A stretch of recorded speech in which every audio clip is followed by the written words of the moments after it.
Hello, friends, and welcome to another Origins of Expressions, where today we'll be going over the phrases bee's knees, bee in your bonnet, the birds and the bees.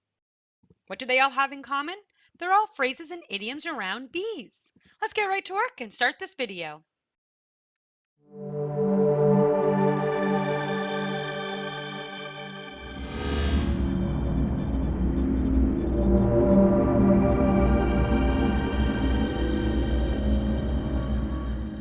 Ah, the bee. Those busy little pollinators. They either scare you or fascinate you. But the one thing they do for all of us is pollinate the flowers, fruits, and vegetables that we all love. Bees are an essential part of our planet's ecosystem and have been forever. Because they are so important, it is no surprise that we have found a place in our phrases and expressions for them. Today, we'll go over 3 phrases where bees are our main subjects. Let's not waste any time as we buzz over to our first phrase. Bee's knees. Bee's knees means the highest quality. If something is said to be the bee's knees, it is excellent. Wow, that's the bee's knees.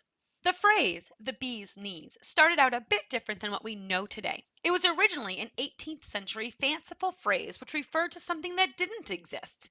It was used as a kind of spoof item that apprentices would be sent to the stores to fetch, like tartan paint or left-handed hammer. This meaning for bee's knees is no longer used.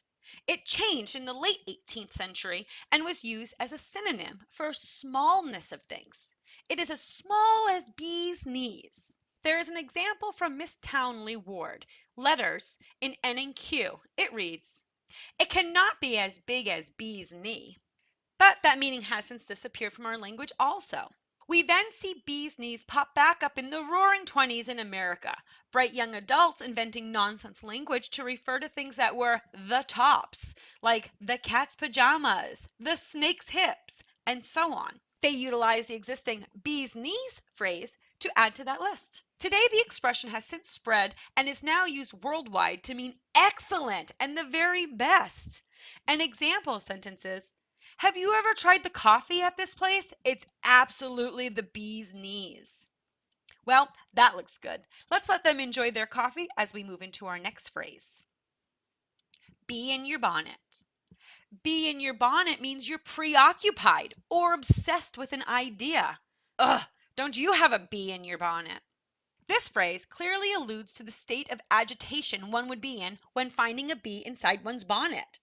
In the early days, bonnets were caps worn by men and boys, not the cute little bonnets that we see on babies today. Bee in your bonnet follows in the footsteps from the earlier 1500s expression to have bees in one's head, which had the same meaning, to be preoccupied in your thoughts and not paying attention to reality. By the late 1700s, the idiom evolved to having a bee in one's bonnet. The first citation of bee in his bonnet in print that I found was in the Reverend Philip Doddridge's letters in 1790. I suppose you have heard of Mr. Coward's pranks. He has, as the Scotch call it, a bee in his bonnet. Today, the idiom is not used as much, and if it is used, it is often used as a scolding, when someone is too obsessed with a certain idea and not seeing or acting on what is happening around them. An example sentence is, "My mom has such a bee in her bonnet about how the wedding should look that she isn't even listening when I tell her the things I want." Yikes, looks like they have some talking to do. Let's leave them to their planning as we move into our next idiom. The birds and the bees.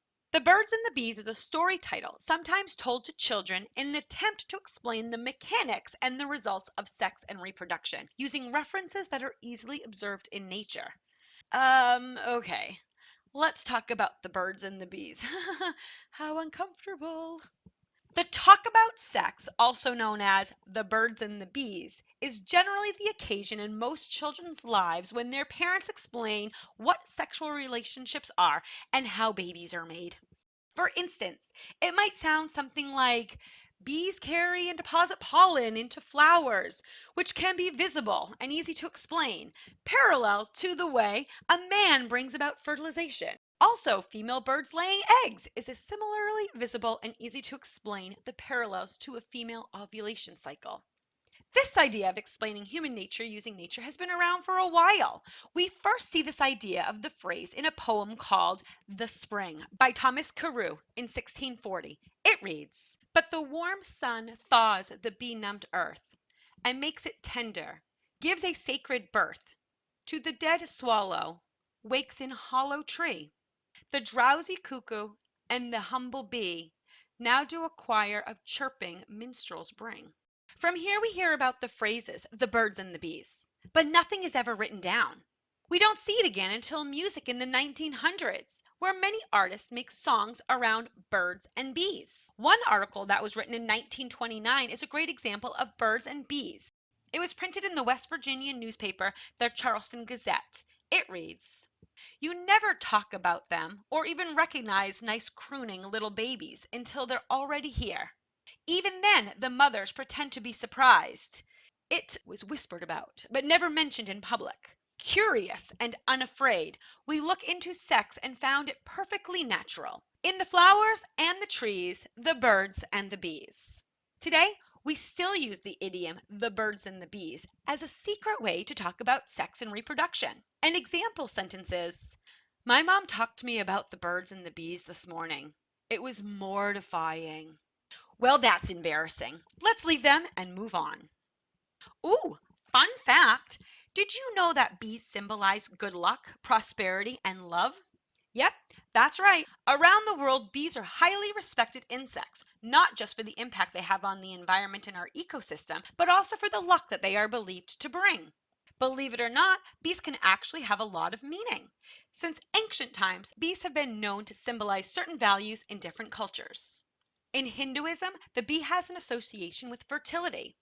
The Rig Veda tells how Vishnu created a spring from one of his footprints. From the spring flowed mead, which bestowed fertility upon those who drank from it. Mead is the oldest alcoholic drink known and is made from fermenting honey with water. Bees were certainly revered by the ancient Greeks. Not only were they part of their mythology, but they were also part of their history. Like the Greek philosopher Pythagoras believed that the souls of the wise and ingenious passed into the bodies of bees. And of course, the ancient Romans believed Jupiter, the god of the sky who overlooked all aspects of life, was nourished by bees in infancy. There are so many cultures, ancient and modern, that have empathy for bees and incorporate bees into their religions and beliefs. So it is no surprise that we hear about them being loved around the world. Well, that's the information that I have for you today. I hope you enjoyed learning about the origins of our idioms and phrases. I'd love to have you subscribe if you did. This station is the bee's knees. Why wouldn't you subscribe? Plus, it's quick and easy, and I would really appreciate it. Oh yeah, quick question before you go. Do you know any idioms or phrases around bees? Maybe you know other idioms or phrases on an entirely different subject. I'd love to see them. Leave them in the comments below. And you know, if I use one of the phrases, I'll give you a shout out. Thank you again for watching and subscribing. I really appreciate your support. Until next time, bye!